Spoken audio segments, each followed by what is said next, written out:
이제는 관심이 연결되는 시대고요. 관심의 연결은 선생님이 저한테 말씀해 주신 것처럼 밀시간의 연결이에요. 닿게 되면요, 사람들이 하지 말라고 해요. 그 사람과 대화를 나누고 싶고 뭔가 대화를 지속하고 싶어요.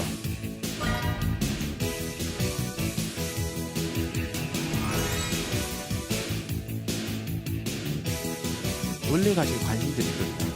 그 관심들을 가지고 다시 주변에 보시면 놀랍게도 새로운 것들이 보이거든요. 그런 것들을 모았을 때, 그런 것들의 어떤 이름을 지었을 때, 그런 것들 구분했을 때 그게 브랜드가 된다.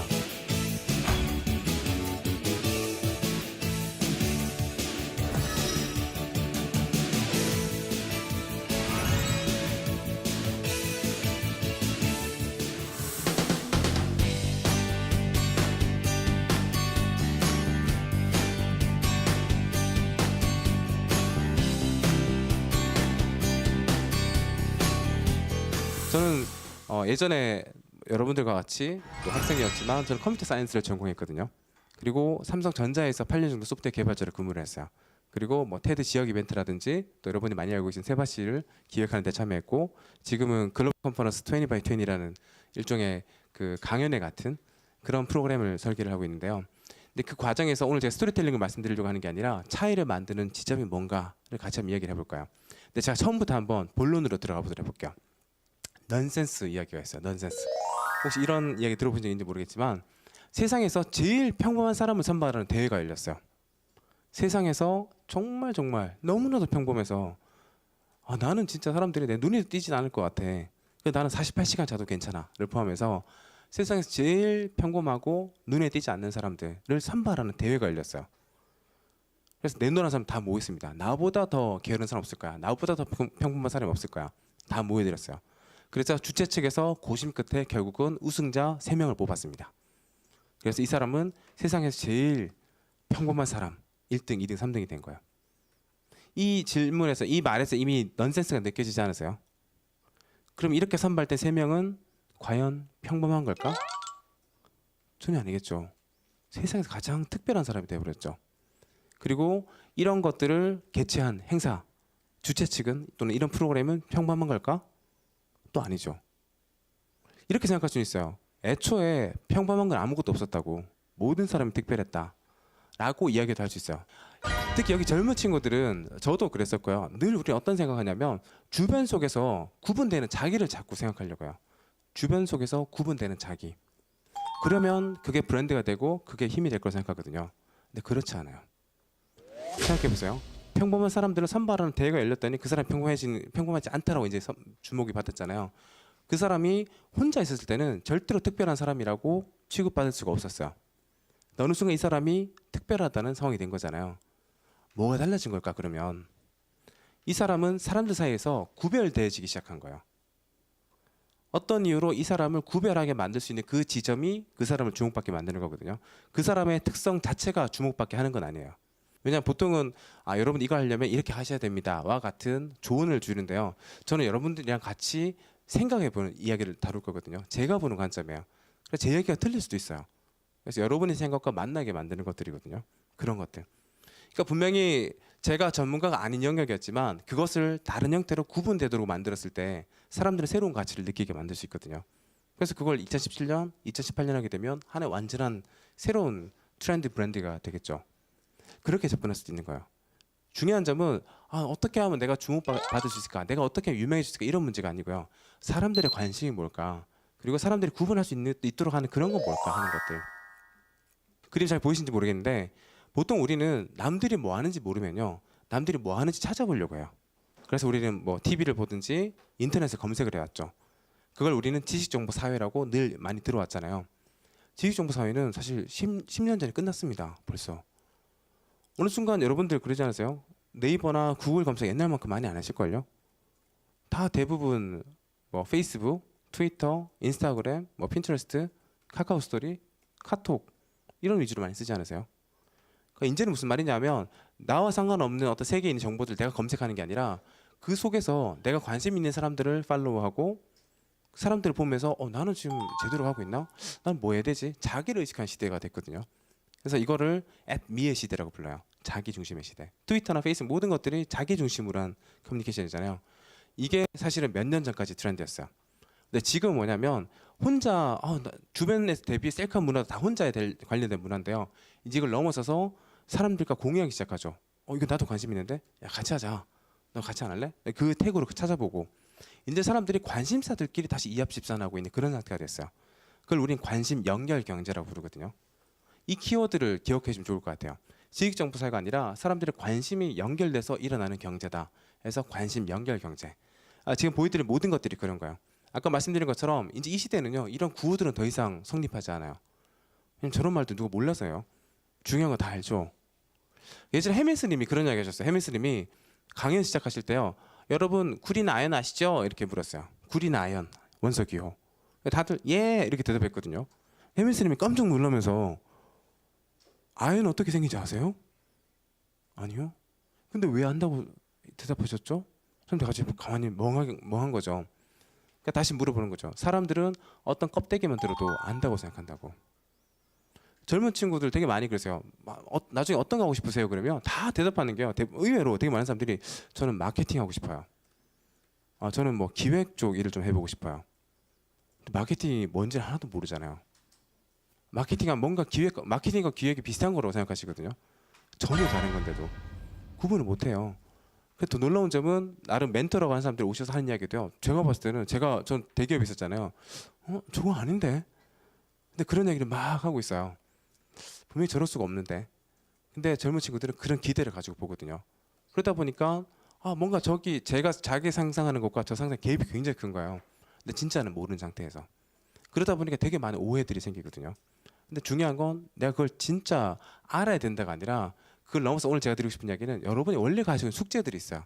원래 가지고 있는 관심들이 있거든요. 그 관심들을 가지고 다시 주변을 보시면 놀랍게도 새로운 것들이 보이거든요. 그런 것들을 모았을 때, 그런 것들의 어떤 이름을 지었을 때, 그런 것들 구분했을 때 그게 브랜드가 된다. 자, 이 질문으로 한번 들어가 보도록 할게요. 요즘 사람들을 제일 무섭게 하는 순간. 옛날 호화마마였지만 요즘은 이런 순간이 돼버렸죠. 그죠? 이 중에 이미 그런 분 계실 거예요. 심지어 배터리 잔량이 20% 이하로 떨어졌다. 그러면 실제로 몇 가지 재밌는 리서치가 있었는데, 20% 이하로 배터리가 잔량이 남았다 그러면 간헐적인 치매를 경험한다고요. 내가 눈 뜨고 있었는데 갑자기 깜빡깜빡해요. 기억이 안 나요. 내가 순간순간 다른 데 의식을 하고 있다 보니까. 그죠? 그리고 10% 이하로 떨어지면 갑자기 등도 땡기고 침도 마르고 갑자기 갑자기 뭔가 아파요. 휴대폰에 꺼지면 이 자리에 안 계시고 싶죠. 이게 뭔가 그렇게 돼버렸죠. 그게 그럴 수 있지. 그게 뭐 어쨌다고. 제가 재밌는 게 샌프란시스코 공항을 갔더니 어떤 남자가요, 등에 큰 배터리 팩을 메고 천천히 이렇게 다녀요. 그러니까 근처에 한 10명의 사람들이 빨대 꽂고 같이 막 천천히 다니고 있어요. 등에는 광고판이 붙어 있더라고요. 그러니까 이게 무슨 말씀 드리고 싶으냐면, 되게 어떤 지점, 매슬 욕구 5단계 한 번쯤 보신 적 있죠? 밑에 뭐 생존 욕구 해결돼야지 일의 욕구, 그게 해결돼야지 사랑의 욕구 해서 뭐 자아실현 욕구 한 번쯤 보신 적 있죠? 사람들이요, 최근에 이 매슬로 욕구 5단계를 수정할 때가 됐다라고 얘기를 합니다. 5단계가 아니라 6단계더라. 왜냐하면 그 먹고 사는 기본의 욕구보다 기반 욕구가 있더라. 그래서 여러분 지금 사실 보시는 것처럼 그걸 사람들은 와이파이 욕구라고 이제 부르고 있거든요. 와이파이 욕구. 근데 공감하지 않으세요? 내가 굶어도 내 휴대폰 안 굶기거든요. 이게 무슨 말이냐면, 인간은 생존 욕구만큼 연결 욕구 또한 그만큼 강하다는 거거든요. 그렇죠? 원래부터 중요했어요. 과거에도. 인간은 원래 늘 인간이 가장 괴로워하는 것은 고립감이거든요. 혼자 있는 느낌. 그렇기 때문에 인간은 항상 연결하고 싶어 했다고요. 근데 과거에도 중요했었는데 어느 순간 그게 가능한 지점으로 가버리게 됐어요. 의외로 쉽게. 동시에 그만큼 또 상대적 고립감을 또 만드는 또 다른 부작용도 나긴 합니다. 나중에 혹시 강의 끝나고 난 다음에 그런 거에 대해서 평안하게 질문해 보시면 저의 의견도 한번 나눠보도록 할게요. 네. 그런 싸이월드 되게 많이 쓰셨잖아요. 그때가 우리 유선 인터넷 때였어요. 그죠? 잘 재밌는 변화가 있어요. 그때 무슨 이야기했냐면, 사람들이 집에 뭐 학교에 가든 어디를 가든 PC 전화부터 켜고 다 인터넷 뛰어가고 싸이월드 들어가고 막 뭐 메신저 얘기하고 이러다 보니까, 이혜련 교수 기억나세요? 이혜련 교수께서 2006년에 다 사람들 MP3 플레이어 끼고 다니고 막 이러니까, 디지털이 우리 삶에서 이제 분리할 수 없구나 라고 해서, 이 두 개가 분리할 수 없다라고 해서 우리는 이걸 혹시 기억나세요? 디지로그라는 걸 선언하셨어요. 디지로그. 근데 이때가 언제였냐면 2006년이었어요. 디지털 우선했을 때. 이때가요. 얼마나 디지털 많이 했냐면 어떤 분들은 디지털 염증을 느끼셨어요. 아, 나는 디지털 싫어. 나는 사람 냄새가 나는 아날로그가 좋아. 라고 해서 그때 음반을 소장하신 분들이 많으셨어요. CD를 따로 사가지고 집에 케이스에 곱게 쌓아두시는 분들 많으셨죠. 그죠? 나는 사람 냄새가 좋아. 근데 생각해 보세요. CD가 아날로그인가요? CD는 디지털입니다. 디지털 정보를 저장하는 디지털 매체죠. 저도 이거 생각 못하다가 남궁현 크리에이터 아시죠? 드럼 아티스트로 유명하신 남궁현 씨가 그런 얘기하길래 아 진짜 맞네 그런 생각이 있었거든요. 많아지면 달라지게 되거든요. 내가 디지털을 생각했던 것조차도 아날로그 생각하게 바뀌어버립니다. 그리고 2006년 때라 그랬잖아요. 10년이 지났죠. 10년. 어마어마한 시간이 지났어요. 이제 이 두 개의 갱가가 디지털과 아날로그가 어정쩡하게 붙어서 물리적으로 화합되어 있는 디지로그가 아니라 더 가까이 다가가면 우린 이걸 다이얼로그라고 부르죠. 다이얼로그. 되게 와닿지 않으세요? 이것도 역시 남궁현 씨가 장명한 건데요. 저는 이분 천재라고 생각하거든요. 정말 이 시대의 그 변화를 통찰하는 메시지라고 생각해요. 다이얼로그다. 사람들이 이제 다 대화 속에 들어가 버렸다. 전 세계에서 가장 많은 사람들이 다운로드 받는 앱, 가장 빈번하게 사용하는 앱 1위부터 10위까지는 전부 다 이제 메신저 관련된 거예요. 예외가 클래시 오브 클랜 뭐 이런 것들이 독특하죠. 예외가. 그러니까 무슨 말이냐? 사람들은 진짜 다 대화 속에 존재한다. 이거 되게 중요한 선언이에요. 무슨 말이냐면 예전에 사람들 대화 속에 있지 않았어요. 검색을 했지. 자기 방 PC에 앉아 있었지. 자기 휴대폰으로 검색을 했지. 대화 속에 있지는 않았어요. 어느 순간 우리는 눈 뜨고 잘 때까지 하루 종일 하는 게 카톡이죠. 언제 우리가 이렇게 카톡을 했죠? 잘 기억이 안 나시겠죠? 제가 점점 짚어드릴게요. 이제는요. 검색한다고 부르지 않고 발견한다고 불러요. 발견한다고. 왜냐하면 검색하는 대신 페이스북이나 카카오스토리나 이런 소위 SNS라고 불리는 거에 여러 팔로잉한 사람들의 글을 포스팅을 보고 계시죠. 그래서 보다가 재밌으면 좋아요, 댓글 달고 막 공유하게 하고 그러고 계시지 않으세요? 검색 안 해요 이제는. 사람 이게 무슨 말이냐면 그냥 TV 틀어놓으면 나와 상관없는 정보 나오는 게 아니라 내가 최소한 관심 있다고 생각했던 사람들의 글이나 동영상이나 미디어를 좀 보고 계시는 거야. 이건 이전과 전혀 다른 양상입니다. 되게 중요한 부분이 변하거든요. 그리고 제가 하나 더 짚어드릴게요. 이건 아마 오늘 방송도 찍고 있는데 아마 여러분 처음 듣는 이야기실 거예요. 아직 이 이야기를 아는 사람이 별로 없습니다. 제가 주목한 부분에 대한 얘기도 좀 들려드릴게요. 이게 약간 여담인데요. 검색 트래픽이 지금 쭉 내려오다가 거의 이 소셜 트래픽이랑 거의 만나 있는 상태거든요. 논리가 더 떨어질 수도 있었어요. 근데 안 떨어진 이유가 있습니다. 이게 우리 주로 30대 이후에 그 중년 또는 노년의 남녀 소위 우리가 흔히 말하는 사회 그 기존 어른들의 패턴 때문에 그래요. 혹시 이 중에는 설마 그런 분 없으시겠죠? 나 구글을 검색해야지. 구글을 검색해야지. 저 뒤에 몇 분 약간 저 어떤 분들은 찔릴 수도 있어요. 구글을 검색해야지. 그럼 그분들 어떻게 하시는지 아세요? 1. 네이버 앱을 띄운다. 2. 검색창에 구글을 검색한다. 3. 구글 링크를 클릭한다. 그래서 구글에서 검색한다. 이 중에서 그런 분 이제 없으시죠? 혹시 있어요? 이 알 수 없는 표정은 도대체 뭐죠? 저한테 반응을 보여주세요. 재밌으세요? 진짜? 네. 가만히 계셔가지고 이게 제가 기업에서 강연을 많이 하는데 이 소위 30대 40대들보다 반응이 너무 없으세요. 그래서 이게 가는 이야기인가? 그런 생각이 드네요. 저한테 반응을 보여주시면 감사해요. 눈빛으로 보여주시면 돼요. 말은 안 하셔도 돼요. 그러니까 그분들이 아직도 검색에 네이버나 그걸 검색하기 때문에 아직도 그만 있다고 저는 단언할 정도예요. 근데 그것도 곧 바뀌겠죠. 여기서 더 중요한 변화가 있습니다. 보통 저도요 학교 다닐 때도 그렇고 회사 다닐 때 업무 시간에 메신저 쓰지 마. 야 자꾸 카톡에 빠져서 하네. 되게 야단치는 분들이 많으세요. 지금도 많으세요.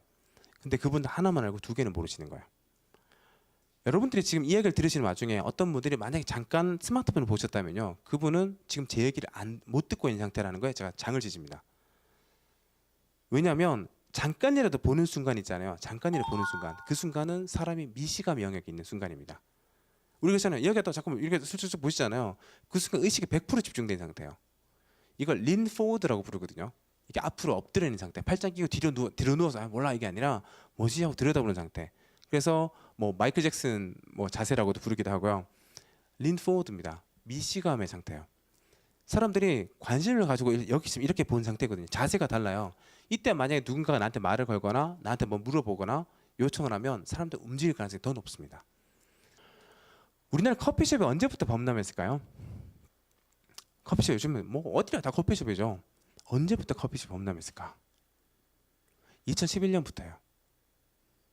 우리나라 2011년 언제냐면 LTE 가입자가 2천만 원 돌파할 때입니다. 그러니까 LTE라고 하는 건 이제 동영상이라든지 그런 것들을 부담 없이 보는 시기거든요. 그렇죠? 옛날에 트래픽 조금만 많이 나와도 못 쓸까 못했는데 이때부터는 거의 여러분 대부분이 사실 트래픽 덜 신경 쓸 거예요. 옛날보다. 다 누구나 다 동영상 보고 채팅 하나 찍고 띄워줄 수 있는 영역이 된 거예요. 이때 재밌게도 커피숍이 범람하기 시작합니다. 되게 재밌는 현상이에요. 옛날에 혹시 그 1592년이었나요? 유럽에서요. 유럽에 되게 비슷한 일이 한번 생겼어요. 유럽은 항상 흑사병 때문에 사람들이 물도 마음대로 못 마셨거든요. 그래서 늘 사람들이 술을 마셨어요. 소독돼 있는 종류의. 그래서 사람들은 늘 낮에 또 밤에 늘 사실은 술에 째려 있었어요. 우리 파티 문화 멋있어 보이지만 이 사람들이 사실 물을 마음대로 못 마셨기 때문에 그런 문화들이 굉장히 일반적이었죠. 근데 아시다시피 술을 마시면 다 술에 취하니까 우리 그렇잖아요. 술 마시면서 뭐 좀 서로 스트레스 받은 것도 서로 관계 안정도 풀자 이러는데 솔직히 술 취한 상태에서 하는 이야기이기 때문에 술 마신 상태에서 우리 한번 아이디어를 논해볼까? 우리 한번 미래를 한번 이야기해 볼까? 안 되거든요. 술은 사람들 멍하게 만들기 때문에. 그러다가 소위 커피가 들어오기 시작했죠. 유럽에. 사람들이 커피를 마셨더니 갑자기 각성이 된 거예요. 커피의 효과는 각성 효과, 즉 뭔가 내가 할 수 있을 것 같고 발견할 수 있을 것 같은 미시감을 만들어주는 그 식물이었거든요. 식품이었거든요. 그러니까 사람들이 마시니까 갑자기 뭔가 해야 될 것 같아요. 그러더니 맨날 술집이나 집에서 파티를 하던 사람들이 갑자기 커피를 마실 수 있는 공간을 나오기 시작하고 커피숍이 영국에 생기기 시작하면서 수많은 남자들이 커피숍에 가기 시작해요. 그래서 나중에 결국 여자들이 소송을 걸었죠. 남자 집에 안 온다고. 그래서 막 뭐 가정을 파탄시키고 있다고 막 그런 얘기 할 정도로 그 정도로. 그리고 거기서 시민혁명, 무당혁명이 다 탄생했거든요. 우리가 알고 있는 많은 사실은 고전 작품들이 거기서 많이 탄생을 했거든요. 커피가 혁명을 만든다는 말도 되지만 중요한 건 뭐냐면 사람들이요 각성하고 미시감 상태가 되면 오프라인 세계로 나가요. 오프라인 세계로. 왜냐하면 이야기하다 보면 오늘 만날까? 요즘 이야기 좀 나누자 이렇게 되게 돼 있거든요. 점점 사람들의 관심이 닿을수록 오프라인 세계들이 점점 더 활성화가 되는 쪽으로 하는 거죠. 요즘 출판 시장에 경향 중 하나가 그렇죠. 어떤 책들 보면 아무것도 없어요. 그냥 노트예요. 노트. 네, 어떤 건지 아시겠죠? 제가 이름을 말하지는 않을 텐데 노트가 나와요. 그냥 5년 동안 일기처럼 그냥 쓰는 거예요. 질문은 답을 쓰는 거예요. 근데 이게 출판계 미스테리가 되어버렸거든요. 아무 내용도 없는데 이게 베스트셀러가 되고 있거든요. 왜냐하면 사람들은 남이 가르친 얘기를 듣고 싶지 않고 이제 자기 스스로가 되뇌이면서 하는 것들. 심리학 책도 우리 알고 있는 심리학자 그러면 맨날 뭐 프로이트, 칼융 이렇게밖에 없잖아요. 근데 요즘에는 아들러 심리학이 유행을 하죠. 그러니까 어떤 외부의 어떤 상황이 문제가 아니라 그것을 바라보는 나의 문제다. 나의 관심이 뭔가, 나는 왜 이런가, 자기로 다 들어왔죠. 관심들이요 점점점 미디어가 발전하고 그 사람들이 연결되면 될수록 다른 사람 뭐 하는지가 아니라 나는 누구이고 나의 관심이 뭐고 그것을 다룰 수 있는 이야기를 사람들이 찾고 있는 거거든요. 굉장히 뚜렷한 형태로 바뀌고 있는 거죠. 그러니까 결국은 이제 어떻게 하면 내 얘기를 사람들이 듣게 해줄까, 어떻게 하면 내 얘기를 많은 사람 퍼뜨릴까가 핵심이 아니라 기존의 기업들이 소위 마케팅이라고 하는 영역들 그리고 홍보 이렇게 하는 영역들은 내 얘기를 최대한 사람들 많이 전달하는 게 포커스를 맞춰요. 근데 이제는 그 다음입니다. 이제는 그들의 관심, 여러분들의 관심이 뭔가를 보는 거예요. 그들의 관심이 뭘까? 나의 관심이 아니라 그들의 관심에 닿을 수 있는 이야기를 가지고 그들에 의해서 퍼져나갈 수 있는 이야기. 나의 의사가 아니라 그들에 의해서 커질 수 있는 이야기. 그거 쪽으로 포커스가 옮겨져 갔습니다. 주인공이 이제 내가 아니에요. 주인공은 여러분들이고 사실 또 여러분들도 아니에요. 여러분 자신이 아니라 여러분들이 돼버렸죠. 하나의 여러분들이 아니라 저마다의 사람들. 그래서 사람들이 이제 이게 슬라이드에 겹쳐서 나오는데요. 사람들이 이제 소비자는 없고요. 고객도 없고 똑같은 말이지만 이제는 유저의 시대라고 부릅니다. 유저, 사용자의 시대. 결국 써봤던 사람, 이용해봤던 사람들의 커뮤니티가 실제 우리가 기준하고 있던 브랜딩하는 파워보다 압도적인 파워를 가져요. 입소문과 평판을 이길 수가 없게 돼 있어요. 이미 여러분들 많이 그렇지 않으세요? 제품이나 서비스 선택하실 때 TV 광고 별로 안 봐요. 그냥 내가 좋아하는 사람이나 내가 진짜 친한 사람 또는 막 진짜 내가 뭐 팬으로 좋아하는 사람 그런 사람들, 그런 집단들이 뭘 선택한지를 보거든요. 점점 예를 들면 공동 구매 모델이 더 시장에 커지는 이유입니다. 이미 세상에서 제일 큰 마트 하면요, 특정 공동 구매 회사가 튀어나옵니다. 이제는 언제부터 그 회사가 그렇게 큰 마트였지? 그렇게 큰 공동 구매 회사였지? 사람들이 이렇게 옮겨와 버렸기 때문에 그렇거든요. 자기들끼리 이거 괜찮다 그러면 그거를 계속 요청을 하는 거예요. 근데 이제는 그 회사를 보면 공동 회사가 아닌 것처럼 보여요. 왜냐하면 그런 사람들 관심도 워낙 다양하고 그런 제품들이 많다 보니까 그냥 쇼핑몰처럼 보이거든요. 이제는. 그러니까 뭔가 좀 같지만 다르게 느껴질 거예요. 사람들은 대부분의 사람들 지금까지 기시감 영역에 살아왔어요. 그래서 바깥에 아웃사이더 소리 듣는 걸 되게 두려워했어요. 그래서 늘 여기 혹시 바깥에 나가지 않을까 막 전전긍긍하면서 많은 사람들이 모여 있는 곳에 늘 있으려고 했어요. 소위 대중의 시대, 트렌드를 우리 늘 따르려고 했었죠. 근데 점점 사람들이 연결되고 발견되기 시작하면서 그걸 의식해서가 아니라요. 이미 이야기하다 보니까 관심이 닿는 거예요. 좋은데요? 이야기를 하다 보니까 남들이 어떻게 하는지 신경 안 쓰게 돼요. 점점. 끼리끼리 모이면 모일수록요. 그냥 의식해서가 아니라 저절로 덜 신경을 쓰게 됩니다. 되게 이전과 다른 양상입니다. 그게 소위 말해서 다양성 시대를 만들어 버렸어요. 다양성 시대가 됩니다 해서 되는 게 아니라 사람들이 이렇게 저마다 모이다 보니까 스펙트럼이 넓어지는 거예요. 저마다 만나다 보니까. 저는 이걸 잘 활용하면 우리 사회에 저는 하나의 돌파구가 될 거라고 보거든요. 왜냐하면 특히 젊은 분들은 뭐가 예를 들면 취직이다, 뭐 창업이다, 뭐가 뭔지 하나도 안 보여요. 근데 분명히 사람들끼리 노는 사회에서는 보면 즐기고 모이고 하는 사회에서 보면 되게 다양한 것들이 일어나고 있거든요. 근데 그게 아직 보이는 단계까지 안 올라왔어요. 근데 그 지점에 저는 얼마 안 가서 임계점을 돌파할 거라고 보고요. 그러면 굉장히 저는 오히려 다양성 속에서 살아가는 모습들을 볼 거고, 물론 그것이 만들어낸 부작용도 있지만, 그래서 저는 이 부분 때문에 기업들은 동시에 재앙이기도 하더라. 왜냐하면 대중의 시대에는요, 소위 말해서 가운데 이만큼 시장을 지배하고 있던 사람이 뭘 팔아도 다 사람들이 이 제품을 쓰니까, 옛날에 여러분 그렇잖아요. 몇 년 전만 해도 맥주 뭐 드세요? 라고 물어보면 떠올릴 수 있는 맥주가 세 종류밖에 없었어요. 그렇죠? 딱 떠오르죠. 가스, 화이트, 맥스 뭐 이렇게 딱 떠오르잖아요. 요즘은 좀 몇 개 더 생겼죠. 근데 갑자기 시장의 종류가 맥주 마트를 갔더니 맥주가 100종이 넘기 시작하죠.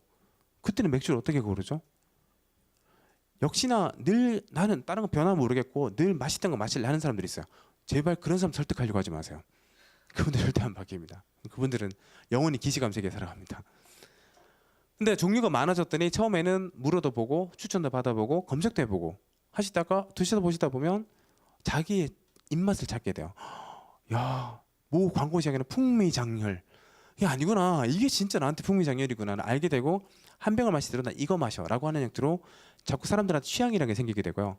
취향을 가진 사람들은 주변에 이야기하게 돼요. 취향이란 건 미시감 영역이거든요. 너 이거 먹어봤어? 대박이다. 마시는데 이 사람도 취향이 맞잖아요. 그러면 나는 다음부터 맥주 마시러 갈래가 아니라 그 특정 브랜드를 가지고 이거 먹으러 안 갈래라고 이야기하기 시작하죠. 점점점 그런 상태로 갑니다. 결국은 기존의 시장을 장악하고 있던 기업 입장에서는 굉장히 어려워지는 거고요. 오히려 그 니즈, 정확하게 나 이거 좋아, 나 이거 좋아 하는 사람들끼리 그 사람의 시장, 그 사람 니즈를 실현시켜주는 시장은 오히려 더 커지게 되고, 또는 반대로 하나하나 대응하기 너무 어렵거든요. 그러니까 자기들끼리 서로 발견하고 자기들끼리 놀 수 있는 장을 만들어주자. 한 번쯤 들어보실 거야. 생태계다, 인프라다, 플랫폼이다 하는 이야기들 있잖아요. 그 에코시스템이다. 모든 이야기들이 다 여기에 관련된 거거든요. 결국 그들의 장을 만들어주거나 그 각각의 니즈들을 구체적으로 실현시켜주거나, 또는 내가 그 구체적인 니즈들을 사람들과 모아가지고 뭔가 구분을 짓거나, 그런 형태들이 주목을 받는 게 이 다양성 시대의 특징이거든요. 아직 그런 걸 경험 못 하시다면 정말 많이 경험을 하실 거예요. 저는 그런 세계를 계속 시도를 하고 있고 경험해 왔거든요. 다시 들어와서 이제는 관심 연결 경제다. 그 속에서 여러분들을 구분 지을 수 있는, 또 여러분들이 좋아하거나 트라우마를 가지고 있거나 숙제를 가지고 있는 영역들, 그런 쪽에서 할 수 있는 그 지점을 자꾸 찾아보세요. 이거 전혀 다른 영역입니다. 매력이라는 지점. 이제는 사람들이 기업 때문에 아니고요. 그런 것들을 좋아하는 그 대상의 매력 때문에 사람들이 모여듭니다. 그 나아가서 그 특정 대상의 매력 때문이기도 하고요. 나 자신, 예를 들면 나 자신의 성장, 나 자신의 나 자신의 매력을 위해서 움직이든지, 그 대상이 나든 어떤 특정 사물이든 이런 것들이 계속 바뀌어가게 돼요. 유통 단계는요, 이제 마침내 이까지 왔어요. 생산자에서 소비자까지 가는 유통 단계들이 인터넷 쇼핑몰까지 나왔고, 이제는 예를 들면 카카오라든지 위챗 같은 거에 나오면서 사람들이 대화하다가 이거 어때? 괜찮은 것 같은데? 하고 선택하고 하는 그 방식으로 점점점 넘어가고 있습니다.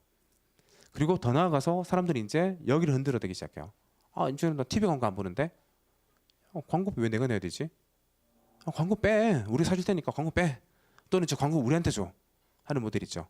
광고 빼. 라든지 그런 것들이 소위 말해서 공동구매 회사들 또는 광고비 저 우리한테 줘 하는 게 여러분 한 번쯤 들어보실 직접 판매 회사들 뭐 다단계라고 많이 불리는 직접 판매 회사들이 요즘 폭발적 성장한 이유가 되고 있죠. 이제 정보의 시대가 아니라 사람들의 경험의 시대, 관심의 시대가 됐거든요. 어떤 쪽이 더 파워가 있느냐? 왼쪽에서는 보이지 않아요. 인포메이션, 정보의 세계에서는 사실은 기시감으로 움직이는 세계가 더 많습니다. 사람들은 늘 불안을 이야기를 해요. 보험 대표적으로 그렇죠. 자꾸 뭔가 각성하게 만들고 위축되게 만들어서 선택하게 만드는 쪽. 반면 이쪽에서는 경험의 세계에서는요. 호기심이라든지 미시감의 영역으로 사람들이 움직이는 세계예요. 이쪽 세계에서는 산업적으로는 커 보이지 않지만 여기 굉장히 많은 것들이 의미가 있고 막 주목을 받고 그런 것들이 많이 일어나죠. 중국이 왜 무섭냐? 이 숫자 때문에 그래요. 우리나라 겨우 이제 1억 명. 이것도 많은 숫자지만 중국은 7억 명이 스마트폰으로 연결돼 있어요. 그리고 그게 13억 명이 모바일을 다 쓰는데요. 7억에서 13억으로 가파른 속도로 올라가고 있죠. 아까 아이러브스쿨이나 커피숍 이야기 말씀드렸잖아요. 결국 관심이 닿게 되면요. 사람들이 거리로 나가게 되거든요. 그런 상태가 굉장히 빠르게 바뀌고 있죠. 정리하면 이제는 남들이 뭐 하는지 모르면요. 사람들은 개인의 모드로 자꾸 있으려고 해요. 이렇게 했으면 안 될 것 같은데 나도 뭔가 해야 될 것 같은데 다 저기 취직한다던데 나도 창업해야 되지 않나?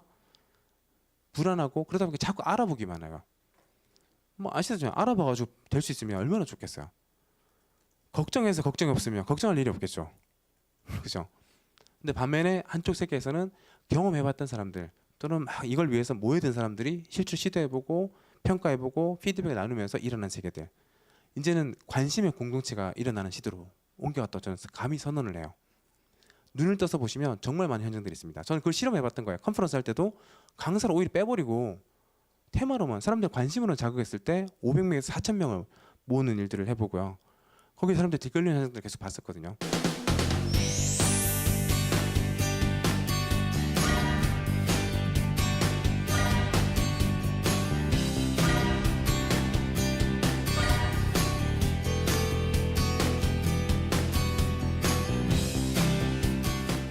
아마 올해는 내년쯤에 아마 이제 화두가 될 건데요.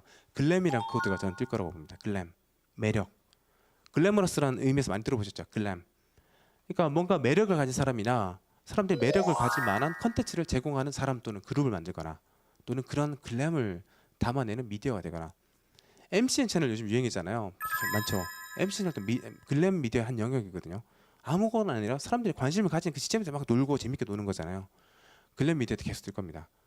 그러니까 이 시점에서 우리는 뭘 해야 되는가? 사실은 단언할 수는 없어요. 제가 보는 관점은 이 네 가지 종류를 저는 항상 바라봅니다. 결국은 이제는요. 사람들이 노는 판 위에서 놀지 않으면 되지가 않아요. 최소한 판을 만들 수 있는 사람이라면 되게 좋습니다. 아니라면 이미 만들어지는 판에 여러분이 참여하시는 것. 그냥 그 사람 개인만으로 브랜딩이 될 수가 없어요. 내가 아무리 뛰어나도 사람들이 내가 뭐 하는 사람인지 모르는데 어떻게 내가 유명해질 수 있겠어요? 플랫폼을 디자인할 수 있거나 뭔가 만들어낼 수 있는 사람. 그게 그릴 수도 있고요. 디자인일 수도 있고 어떤 뭔가 제품일 수도 있고 어떤 무형의 것들이 될 수도 있고 이 크리에이터를 좀 다른 말로 표현하면요. 여러분들 페이스북 보실 때 우리 어떤 링크가 있죠. 그걸 링크 눌러서 보시잖아요. 가끔씩 생각해 보세요. 이 링크의 글은 누가 만든 걸까? 다 우리 링크의 시대거든요. 다 눌러대서 들여다보거든요. 결국 어떤 컨텐츠의 소스가 되는 사람이 사실은 브랜드를 가지게 돼 있어요. 그 소스의 그 특정 테마로 계속 드라이브하는 사람이 그 사람이 유명해지게 돼 있습니다. 그러니까 결국은 크리에이터가 뜰 수밖에 없어요. 점점 더. 범용 지식을 가진 사람보다 뭘 만들어내는 사람이 이길 수가 없어요. 사람들의 레퍼런스의 대상이 되는 사람은 이길 수가 없습니다. 지금 시대에서는. 그리고 당연한 얘기지만 그런 사람들의 관심들을 모여들게 만들 수 있는 커넥터가 되게 중요하죠. 점점 플랫폼과 비슷한 말이지만 점점 중요한 건 이것과 이것의 의미가 뭔가 아까 세상에서 가장 평범한 사람들을 모으는 대회처럼 사람들의 서로 그냥 다 다른 것처럼 보이는데 그 속에서 어떤 패턴을 보고 동일한 것들을 뽑아내는 그래서 그것들을 연결하도록 만들어내는 의미를 만들어주는 사람 그 사람들이 커넥터거든요. 그 사람들이 주목받을 거라고 생각하고요. 마지막으로 우리 사회는 아직 이 영역이 많이 부족한데 굉장히 변화가 빠르다 보니까 이 변화를 그려낼 수 있는 사람 있잖아요. 관통할 수 있는 사람. 트렌드 전문가는 많아요. 미래를 예측하는 사람도 많아요. 근데 진짜 필요한 건 미래를 그려낼 수 있는 사람, 디자인할 수 있는 사람이 되게 필요하거든요. 당연한 얘기겠지만 요즘 T자 인재는 이야기 안 하잖아요. 요즘 파이 인재라고 얘기를 하죠. 다방면에 굉장히 그 다재다능한 사람들이 굉장히 많아요. 옛날에는 야 하나만 깊게 봐야지. 요즘 이게 되게 이제 이게 틀렸다는 말이 아니라 이렇게 계속하는 사람들이 이제 꼰대 소리 듣잖아요. 그게 아니라고. 되게 다양한 것들이 변화들을 다 할 수 있는 사람. 원래 인간은 다 가능하거든요. 그 다양한 관심들을 다 경험해내고 그 속에서 괜찮은 것 같은데 서로 다른 지점의 교차점을 발견하는 능력을 가진 사람들이거든요. 그런 사람들이 빅싱커가 될 수 있어요. 그래서 너는 너무 산만해 이런 사람들이 요즘 다시 주목을 받아요. 제가 옛날에 늘 그런 소리 들었거든요. 너는 깊이가 없어. 근데 제가 데이터베이스 전공하고 뭐 컴퓨터 사이언스지만 프로그래머도 전공하고 뭐 디자인도 하고 별거 다 했었어요. 나중에 되니까 저는 뭐든지 다 할 수 있어요. 뭐든지 다 할 수 있다 보니까 전 생각을 빨리 표현할 수 있고 빨리 구현할 수 있는 거예요. 그리고 저는 엔지니어니까 원래 말하는 직업이 아니잖아요. 근데 틈틈이 자꾸 제가 말하니까 야 너는 개발자가 무슨 말이 많냐 이런 얘기 했었거든요. 근데 제 이런 것들이 더해지니까 말까지 제가 잘하잖아요. 그러니까 저는 굉장한 어찌 보면 지금 시대가 원하는 되게 좋은 상이 됐다고 생각하거든요. 그러니까 옛날 어른들 말 틀린 게 아니라 시대가 바뀌었거든요.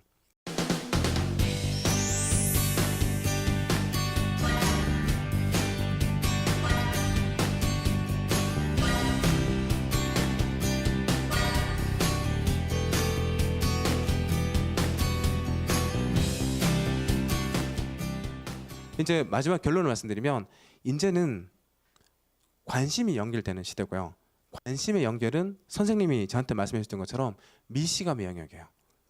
닿게 되면요. 사람들이 하지 말라고 해야 돼요. 그 사람과 대화를 나누고 싶고 뭔가 대화를 지속하고 싶고요. 위안을 받을 수 있으니까 또 지지를 받으니까 지속할 수 있는 뭔가 채널을 만들고 싶어요. 그리고 함께 뭔가를 만들어내고 싶어 합니다. 스스로 누가 매니저가 없어도요. 스스로 컨트롤해요. 모든 씨들의 가치를 만들어냅니다. 그러니까 저는 이거를 아인슈타인 공식에 차용을 했거든요. 에너지란 건 E는 mc 제곱. 에너지란 건 마인드 오브 인트레스트, 관심이다. 그 관심에 참여하는 사람들의 수, 연결의 수에 기하급수적으로 비례한다. 라고 저는 생각해요.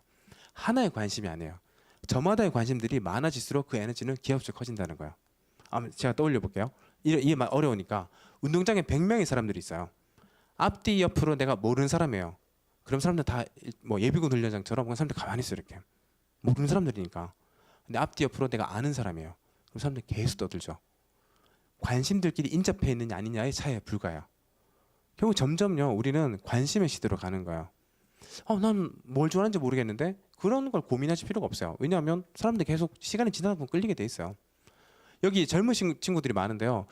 나는 사람들이 자꾸 착각을 해요. 자꾸 우리 사회에 제가 멘토라고 하는 사람들한테 저 틈나면 제가 오히려 많이 드린 이야기인데 절대로 당신의 성취감을 이야기하지 말라고 그래요. 제가.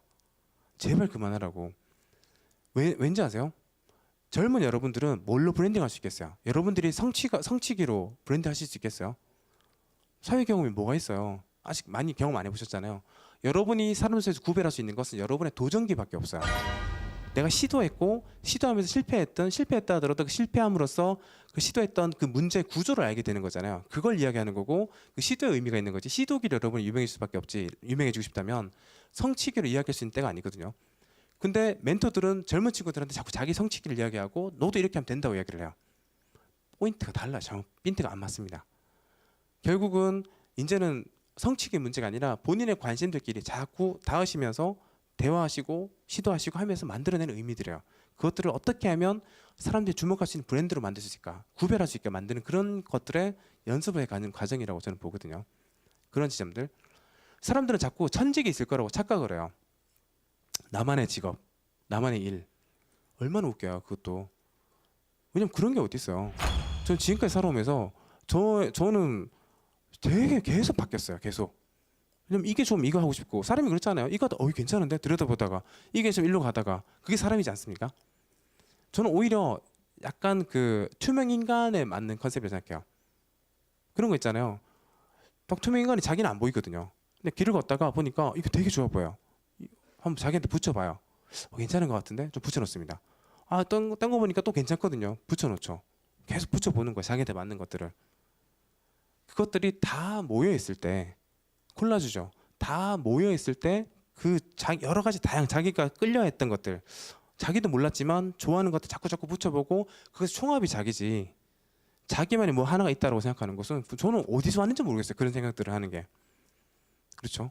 그러니까 이때 우리가 제일 많이 저조차도 이건 저한테 하는 이야기예요. 저조차도 늘 저는 이런 미시가미 세계에서 움직이는 것들을 계속해서 저는 수영하듯이 물에 젖어들려고 해요.